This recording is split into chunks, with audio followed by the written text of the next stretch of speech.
Black Power family, welcome to another Sarnetta TV House of Consciousness production. I have a special message. There are Hebrew Israelites in Africa. And I'm not just talking about the brothers that come from America that go over there. I'm talking about Africans who are Hebrew Israelites. So you hear the Hebrews always saying that the Africans are not their people. They are so-and-so. Well, check this out, family. Check it out. You should. You are African. You not my people. I don't give a damn what language you speak. And you still a stinking African. You sucking to me. You still a stinking African. Where you from, sister? Where your forefathers from? Africa? What part of Africa you from? West Africa? Which country? Ghana. Ghana? Okay, so you from Ghana. Now listen. What we teaching today is the Israelites are the so-called blacks, the so-called Hispanics who went into the slave trade, all right? So your people, obviously, you didn't go into the slave trade, y'all stayed back.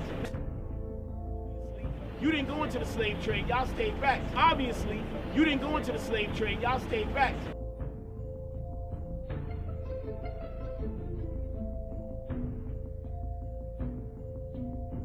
See, let me tell you something. We think slavery in America was something. Slavery in Africa is still in force.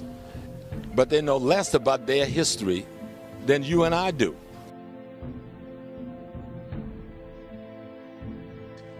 While much has been written concerning the transatlantic slave trade, surprisingly little attention has been paid to the Islamic slave trade across the Sahara, the Red Sea, and the Indian Ocean.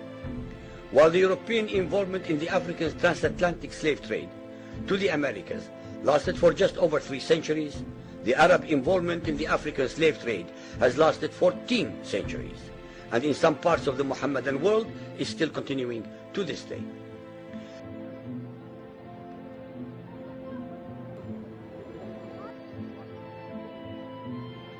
Slave trading is a thriving business. Northern militias are raiding villages in the south for slaves, which they then take back to the north.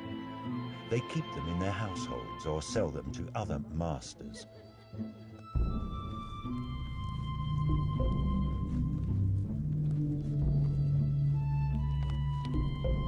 The Islamic slave trade took place across the Sahara Desert, from the coast of the Red Sea, and from East Africa across the Indian Ocean. The Trans-Sahara trade was conducted along 6 major slave routes. Just in the 19th century, for which we have more accurate records, 1.2 million slaves were brought across the Sahara into the Middle East, as well as a further 450,000 down the Red Sea and 442,000 from the East African coastal ports. That is a total of 2 million black slaves just in the 1800s. At least 8 million more were calculated to have died before reaching the Muslim slave markets. Only 5% of the slaves ended up in what we call the United States today. However, a minimum of 28 million Africans were enslaved in the Muslim Middle East, and in some parts of the Mohammedan world is still continuing to this day. And the Lord shall scatter thee among all people, from the one end of the earth even unto the other, from the one end of the earth even unto the other, from the one end of the earth even unto the other.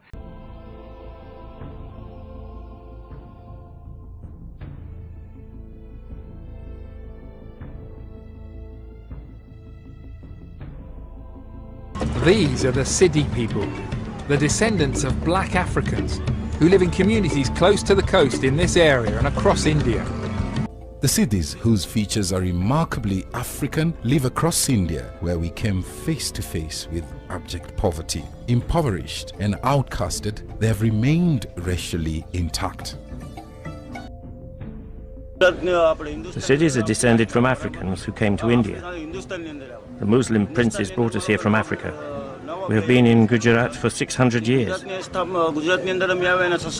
They were brought here as slaves. They were brought here to work. The Sidis' arrival can be traced back to the 10th century, when many came aboard the dhows of Arab merchants who traded with kingdoms along India's west coast. The Arabs are believed to have captured the Sidis after raids on coastal Bantu villages in East Africa.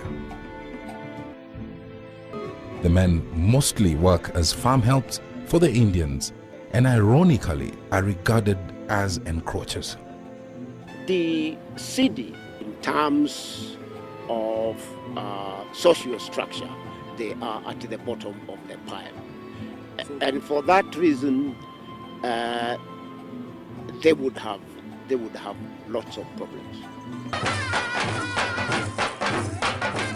The Sidis have been branded as incapable of intellectual endeavors, only talented in music and sports. Peace and blessings. Kohen Netanya Halevi, Rabbi, living in Ghana, West Africa for the past 21 years, originally from New York.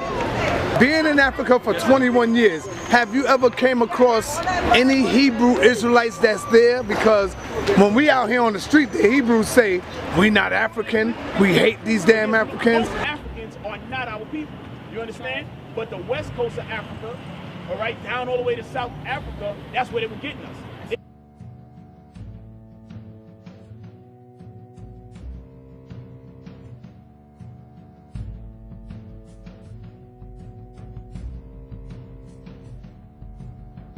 All right, our people, the so-called black Americans, black West Indians, we're not of the African people. They got us from Africa, but we're not African, if you can understand what I'm saying. All right?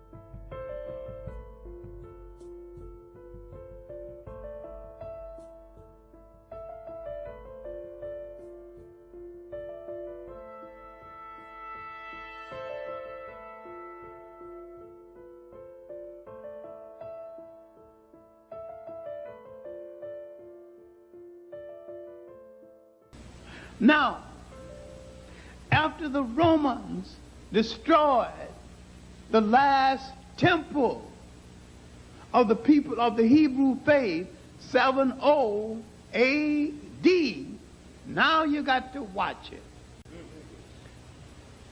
I see no migration pattern that took them into Europe. I do see a migration pattern that took a large number of them into inner West Africa, where a large number of people of the Hebrew faith lived in ancient Ghana, lived in peace.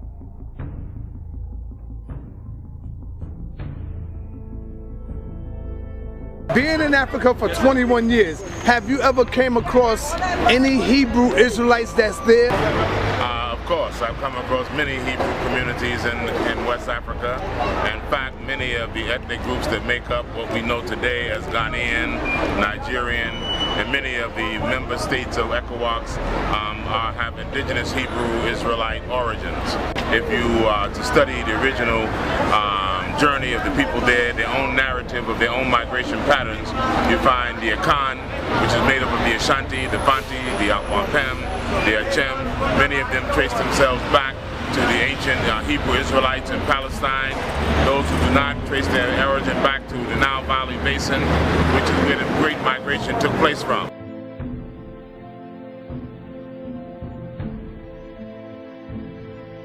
You can see how they came from the north towards the west and the east of Africa. So at some point in time, this whole area was called So-Yuda. So So-Yuda has now become known as Sudan today.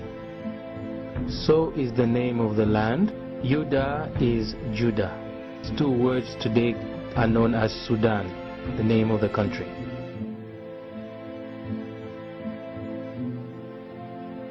Did you know that Sudan is an ancient name for the Yahudians, the black Yahudians, Judah, the tribe of Judah? And did you know that the tribe of Judah exists in Ethiopia? Of course they do.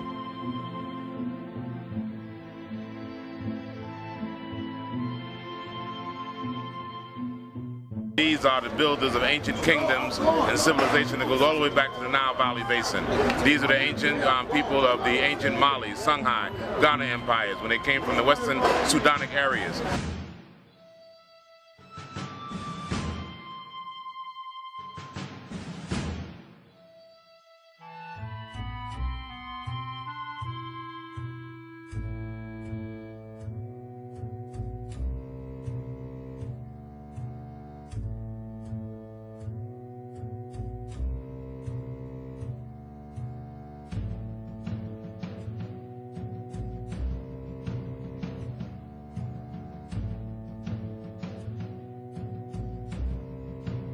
Negro. Look at what it says here. A member of the dominant group of mankind in Africa, characterized generally by a dark skin. So it's telling you that the Negroes are different from all other African races. Ham, the youngest son of Noah, born probably about 96 years before the flood, he became the progenitor of the dark races. Semicolon. Not the Negroes. See that? I highlighted it. Not the Negroes. So Negroes is not part of Ham. It's going to tell you now who's part of Ham. But the Egyptians, the Ethiopians, the Libyans, and the Canaanites. Genesis chapter 10 and 6, the table of nations. And we're not Canaan either, so you can't say the Negroes are Canaan.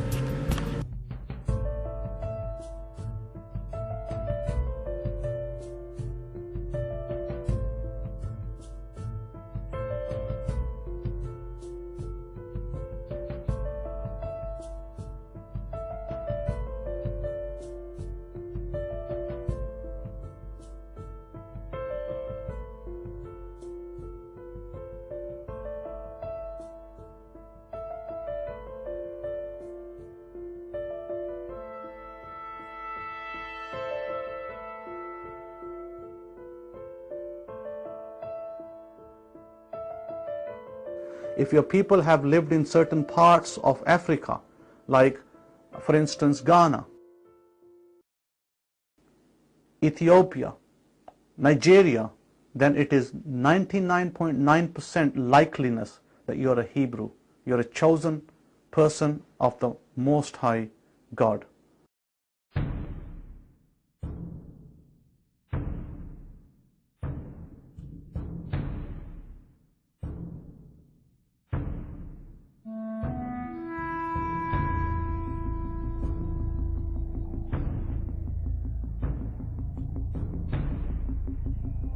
So if you're not nobody on this sign, if your forefathers not from Puerto Rico, he ain't from Dominican Republic, he ain't from Cuba, or the West Indies, so on and so forth, what you see on this sign, don't worry about it. But if you are, this is for you.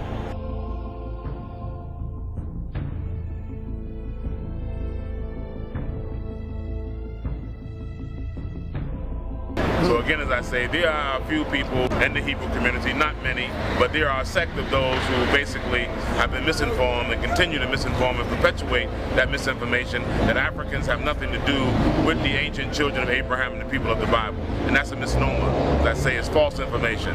Unfortunately, those of us in the West have been subject to miseducation through two major institutions. The Western religious institutions and the Western academic educational institutions.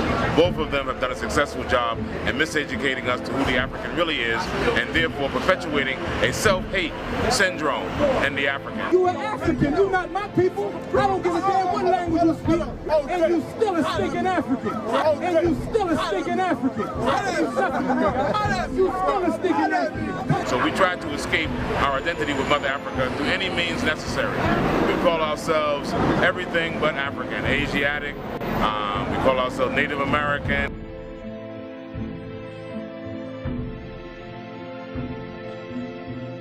And unfortunately, we have not been able to escalate the program of lifting that consciousness fast enough, to be able to eradicate that ignorance from the mouths of our people, and most of all from the minds and heart of our people. Beautiful.